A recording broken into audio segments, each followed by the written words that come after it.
Hey, welcome back to Reclaiming Your Power. I'm Dawn, your host and your guide for this journey to rediscovering your inner strength and connecting with your truth. Today, I want to dive into a topic that's really close to my heart because for me, this is where it all started. Intuition, that inner voice or the gut feeling that kind of nudges us in the right direction. It's always there, but in a world full of noise and distractions and doubts, we can really lose touch with it. Or worse, second guess it when we need it the most. Intuition is like a compass, it's constantly pointing us toward what's in alignment with our highest good. But if we don't know how to read it, or if we just don't simply trust its guidance, we can feel really lost and disconnected. So, in this episode, we're going to explore how you can deepen your connection with your own intuition and, most importantly, trust the guidance that you're given. I'm going to share some practical tips, some personal stories, and simple exercises you can use to strengthen your intuitive connection.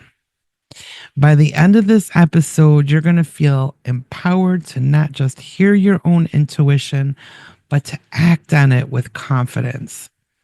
So, what I want to start out with is defining intuition because it can often be a little misunderstood. So, what is it really? Intuition is often described as an inner knowing, this ability to sense or feel what's right for you without needing a logical explanation. It's a quiet, steady guide that often comes through as subtle feelings, thoughts, or sensations. And everybody's a little different on that.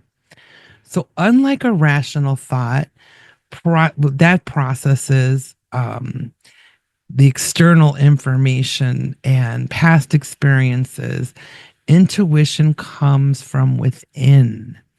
Think of it as an inner GPS, always working in the background to help you navigate life. So, for example, have you ever had a gut feeling about a decision only to later realize that feeling was right? That's your intuition.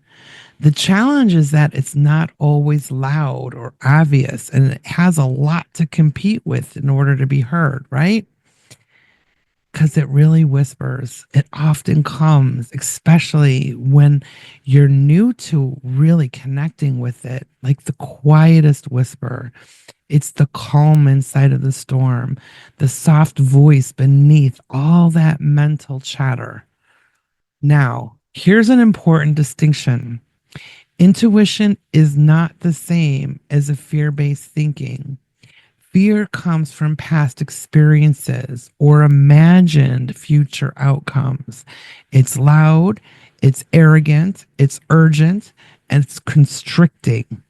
Intuition, on the other hand, is neutral, it's calm, and it's expansive.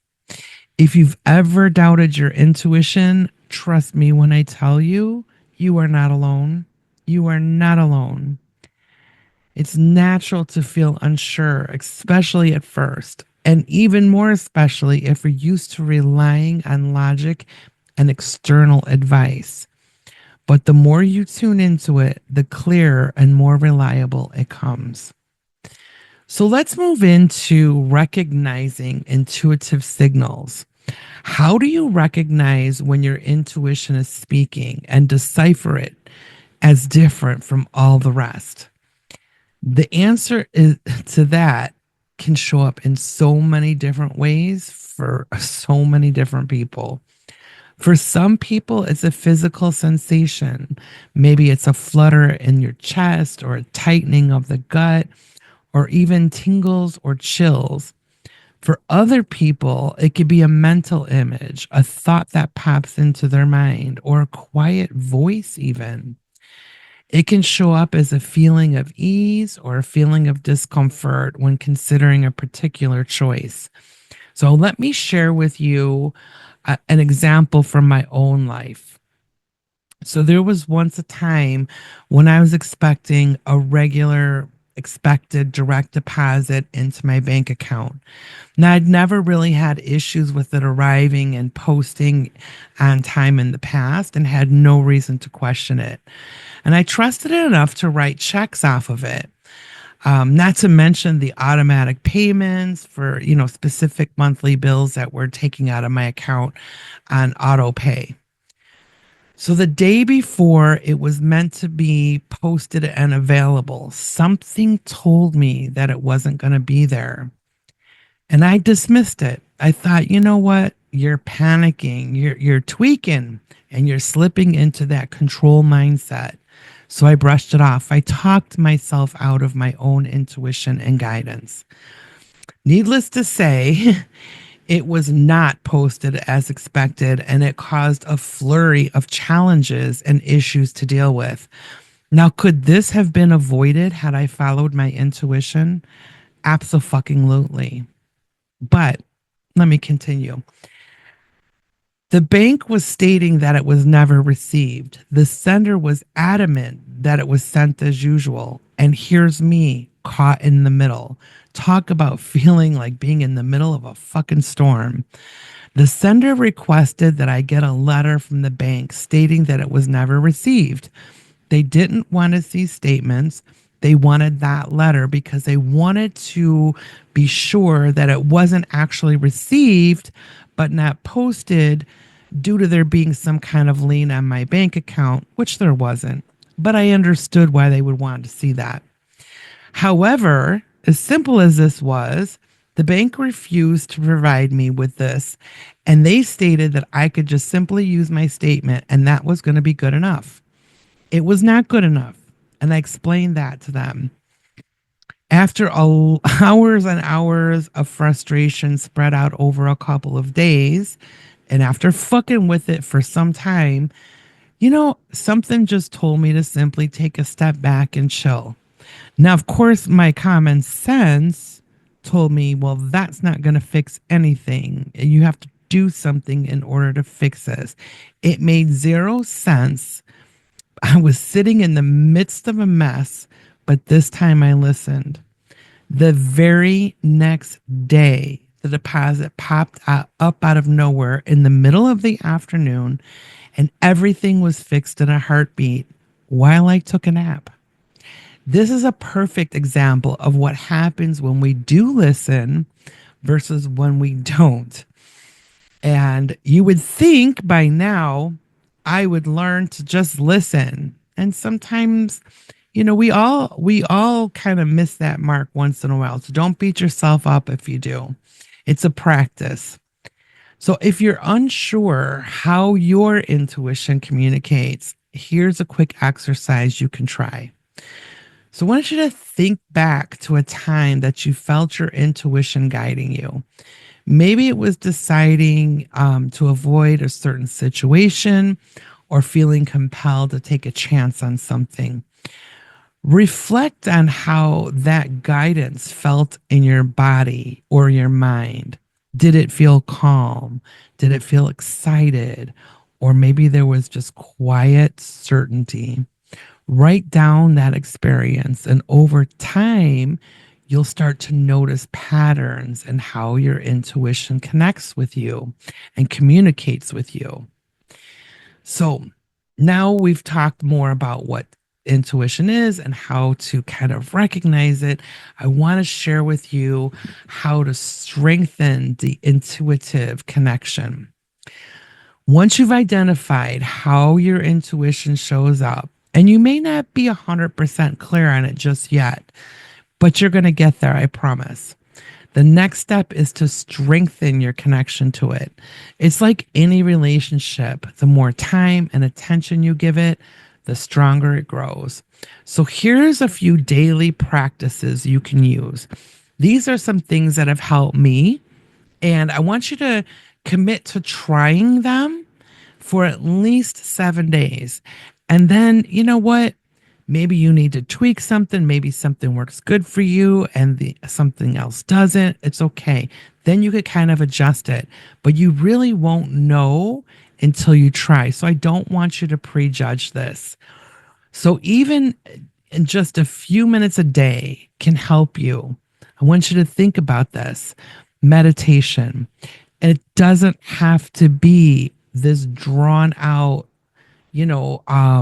magical spiritual experience. Meditation gets to look like what you want it to look like. And I teach a lot about that. If you've not heard it before, trust you will. You will. Meditation is really just taking some time to disconnect from the external and reconnect with the internal. And when you quiet the noise of your mind, it's never going to stop. But when you quiet it enough to disassociate, disconnect from it for just a minute, put it on the back burner, it makes it easier for you to hear your intuition. So if you're new to meditation, start with guided meditations or simply focus on your breath. That's what's always helped me. Another thing, another exercise you can use is breath work. So when your mind feels cluttered, and trust me when I tell you, oh my goodness, I have experienced a lot of this. It's just feeling overwhelming. You can't think. There's so much going on in there. Take a few deep breaths. So I want you to inhale to the count of 4. And then I want you to hold that breath also to the count of 4. And then exhale to the count of 6. This didn't make sense to me when I first heard it, but it actually works. So this calms your nervous system and it clears the mental fog. It brings your focus back into self and centers you, and it allows your intuition to surface. Now, the next suggestion is journaling. When I tell you I am not a journaler, what I mean is I don't journal every single day. I am not a huge journaler, but there's times and moments where it really helps me get through some things. It really helps me to explore what's going on in my mind and see it down on paper in an observer's perspective. So I want you to set aside a time each day just to write down your thoughts, your feelings, and your intuitive nudges. Over time, you're going to notice recurring themes or insights that reflect your inner guidance. So, another powerful tool that's very similar is visualization. Let's do a quick one together. Close your eyes and imagine you're at a fork in the road. Each path represents one specific choice that you're considering.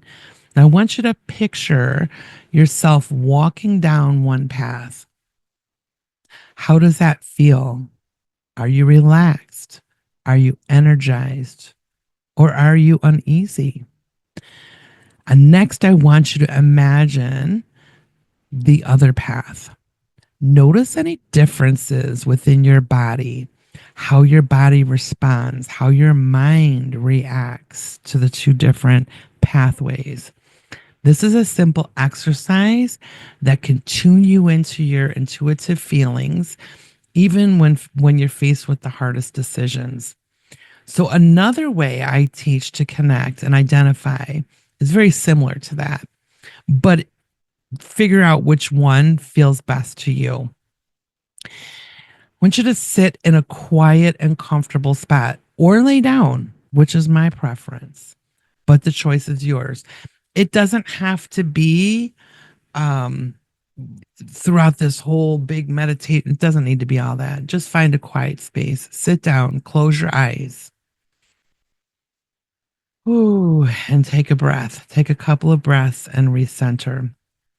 So if you have a choice between the two paths, you can visualize the same thing like we did above. But this time, I want you to speak the path out loud. I choose to blank. And then listen. What is your body telling you? What is your feelings telling you? Really tune into that. Feel into what it's signaling to you. And then I want you to do the opposite with the same thing with the opposite choice and really listen again. So, what I want to say is typically we already know which path or choice is aligned, but our heads get in the way and it creates chaos out of panic. This is not your fault. This is because we're taught to think through problems and not feel through them. Okay. We're taught to think logically through choices and decisions along our path, when in truth, that often does not serve us well. It has its place, but it doesn't always serve us well.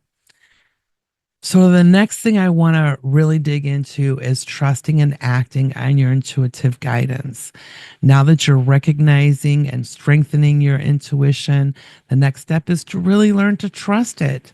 And trust only grows through action. So, start small. Don't do this on the big stuff, do it on the little things. Follow your intuition every day in everyday situations, like choosing which route to take, what food to eat, or when to reach out to a friend. These small acts of trust build confidence over time.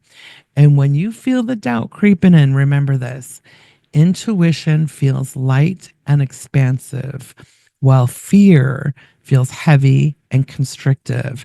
So you can ask yourself, does this guidance feel calm and clear or urgent and pressured? It's also important to celebrate your wins. Now, this may seem too insignificant to bother with, but when you follow your intuition and it leads to a positive outcome, take a moment and acknowledge it.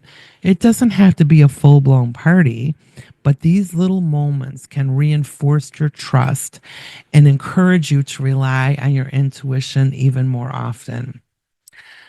So, today we talked about what intuition is, how to recognize its signals, ways to strengthen your connection to it, and how to trust and act on the guidance it gives. So, now I have a challenge for you. This week, listen for one intuitive nudge and act on it. It doesn't have to be big. Maybe it's calling a friend, or maybe it's trying something new. Pay attention to the outcome and reflect on what it teaches you about your intuition.